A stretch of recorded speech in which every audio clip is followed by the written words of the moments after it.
All right guys, welcome back to the channel. Today I wanted to kind of cover a topic that is a question that I get a lot, and that is kind of when would I use braid versus fluorocarbon and vice versa. That's a topic that everybody wants to know about. We're going to be talking about fluorocarbon. You know, fluorocarbon is one of the newer types of line. It's been around for quite a while now, but it's probably the newest category of line. And then of course braid, like the Cigar Smackdown. Braid is one of my most important tools for certain situations. So let's dive into the different qualities of these different types of line before we kind of dive into you know, what techniques and situations I'm going to use which one in. So let's start with fluorocarbon. Fluorocarbon, there's a lot of different types of fluorocarbon out there, especially in the Cigar line. They've got all different types. They got Red Label, Tatsu, Invisex, Abrazex. Gold Label is a new leader material that's just incredible. But there's a lot of different types of fluorocarbon out there, but the basic principle and the basic qualities are very, very similar throughout the different lines out there. And so let's start off with invisibility. Whenever people think of fluorocarbon, they think of the fact that it's invisible, and that's because it has a similar or the same light refractive quality as water does, which means that light passes through it as opposed to bounces off of it, making it less visible to the fish. And so because of that, it's extremely invisible, and it's really good for situations in clear water where the fish are really line shy and things like that. Now, even though that's what most people think about when they think about fluorocarbon, I don't think that's the most important quality overall that it has. The next quality that fluorocarbon has that I think is one of the most important is the fact that fluorocarbon sinks. It's not buoyant, it sinks, which makes it very, very well suited for a wide variety, probably the majority of the techniques out there that are subsurface. So every subsurface technique, pretty much every subsurface technique, fluorocarbon is going to have a leg up because it has that sinking quality. And the reason why sinking is so important with fishing line is because imagine you're throwing a jig out there in the water, it sinks down to the bottom. With old monofilament line or braided line that has that buoyancy, what's going to happen is you're going to have a bow in that line as it tries to float up to the surface.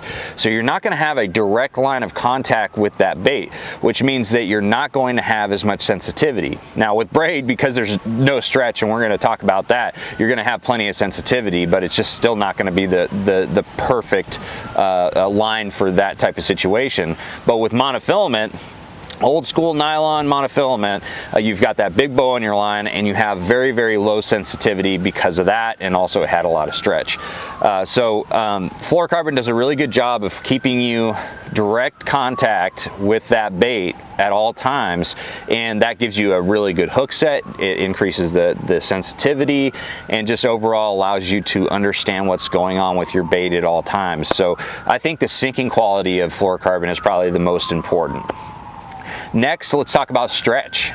Fluorocarbon is the perfect happy medium between the not enough stretch and too much stretch, because fluorocarbon is kind of right in the dead center between monofilament and braid. It definitely has a lot more stretch than braid, but fluorocarbon in general has a really, really good amount of stretch. So in those situations where I'm fishing a reaction bait like a chatterbait or a lipless crankbait or you know, a spinner bait, any reaction bait where stretch is really going to allow you to get a better hook set and kind of have a slight delay to your hook set, that's where fluorocarbon really shines, is because it has just the perfect amount of stretch. But because it's not as much stretch as monofilament, you get a much better hook set, you get much more sensitivity again, and you can lead those fish away from the cover. So I think it's the perfect a happy medium between monofilament and braid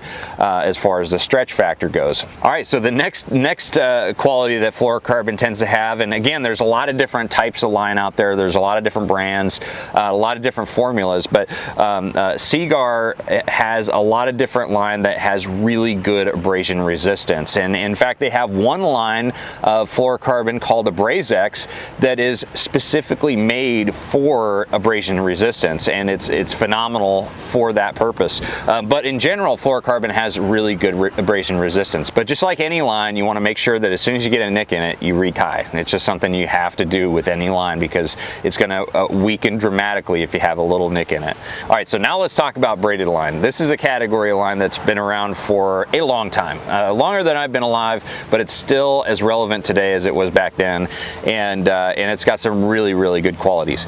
The first quality that I think is probably the one of the bigger ones is the fact that it is buoyant. Again, fluorocarbon is not buoyant, it sinks, and braided line is buoyant, so it will float to the surface. It's really well suited for making long bomber casts with walking type topwater baits. Any of those baits with treble hooks, I really like to use braid. You know, maybe I'll use like 30-pound braid, make really long casts with it, and I'll also tie a little monofilament leader to keep the hooks from tangling in that braided line. But braid is really good for making those very, very long casts. And speaking of long casts, one of the reasons why it's really good at making long casts is because you can use a much heavier strength braided line, but also dramatically reduce the diameter of that line. So as far as the ratio between strength and line diameter, braid has the absolute smallest diameter per pound test. 30-pound line is really, really much smaller by an order of magnitude than comparable fluorocarbon line. So that's really important. So if you're making those long casts, it really does help. And finally, braid virtually has no stretch at all,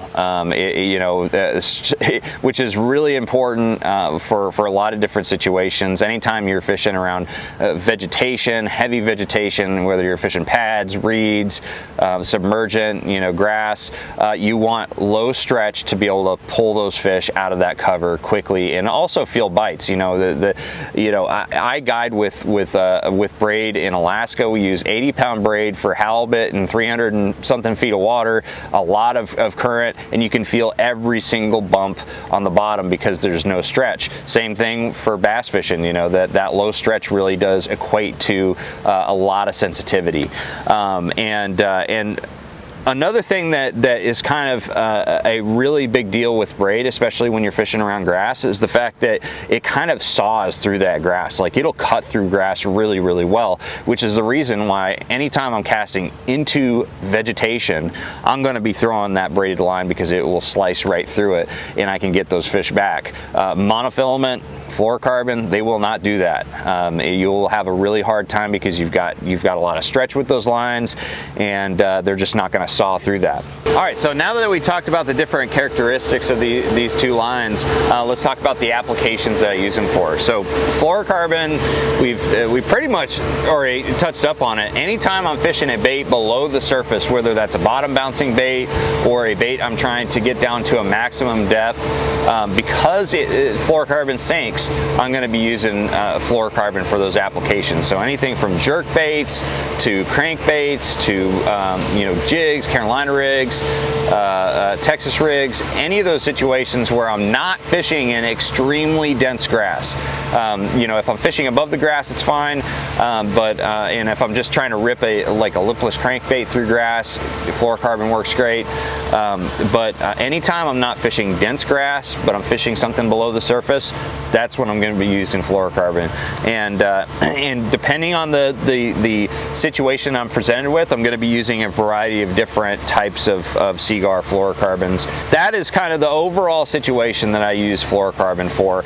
Now, braided line, I'm using braid about 15% of the time, but that 15% really encompasses some topwater baits where I'm making very, very long casts, like walking baits, those chugger style baits. Anytime I'm really just making a bomber cast, I'll use like 30-pound braid because it has such a small diameter, it just flies out there. and it also has no stretch, so I get really good action out of it. But again, I'm going to put that short monofilament leader on there. So Braid's really good for making those very long casts with top waters, but anytime I'm in a situation where I'm throwing into dense vegetation, Braid is an absolute must. You just cannot horse fish out of heavy vegetation with monofilament or fluorocarbon. I mean, as good as fluorocarbon technology is, it's still not as good as something like Seaguar Smackdown, because Seaguar Smackdown you can use 50 or 65 pound braid versus you can only go up to around 25 pound fluorocarbon and have a reasonable line diameter. So those are the two situations that I use braided line with. Also, actually, there's a third one. I use braided line. I use about 20 pound test Seaguar Smackdown on all of my spinning gear. So all of my spinning gear has 20 pound test braided line as the main line, and then I tie a fluorocarbon leader of varying sizes and lengths to that. And the reason I do that is because it lasts all season long. I never have to change out the braid, and I just tie the leader to it. I can adjust the line size of the leader throughout the year without having to re-spool everything, and it just has great sensitivity. So I love using braid as my main line, and it reduces the amount of tangles. That's one thing we didn't talk about is the fact that fluorocarbon is going to have a little bit of memory to it, but braid has zero memory, or very close to zero memory. So it's going to be really good on spinning gear. You're not going to have as many tangles. The one caveat to the heavy cover conversation that I need to mention before we close this out is that as good as braid is in heavy, dense vegetation, it's not very good around hardcover like laydowns or brush or anything like that. Any hardcover and fluorocarbon is going to be the choice. And the reason for that, when you have wood and you use braid on, let's say you're flipping laydowns, braid's going to saw into that wood, and it's going to create a lot of snags, a lot of headache throughout a fishing day. But fluorocarbon will actually smoothly just kind of slide over that type of cover, and so it is really well suited for that. So I'll use 20 or 25 pound test, a Brazex or Tatsu for those situations, for flipping and pitching around hardcover. So vegetation, it's all about braid. Hardcover, you're going to have to beef up your fluorocarbon arsenal a little bit and use fluorocarbon. You're going to be much more happy with it. But overall, that's my breakdown of the two different lines. Hopefully this helps. If you have any questions, you got that comment section below to ask any questions, and if you have any suggestions for a different type of video that you'd like to see, a different topic that you want to see covered, mention it below. Thank you guys so much for watching. Make sure you like, share, subscribe, and I will see you out on the water. Take care, guys.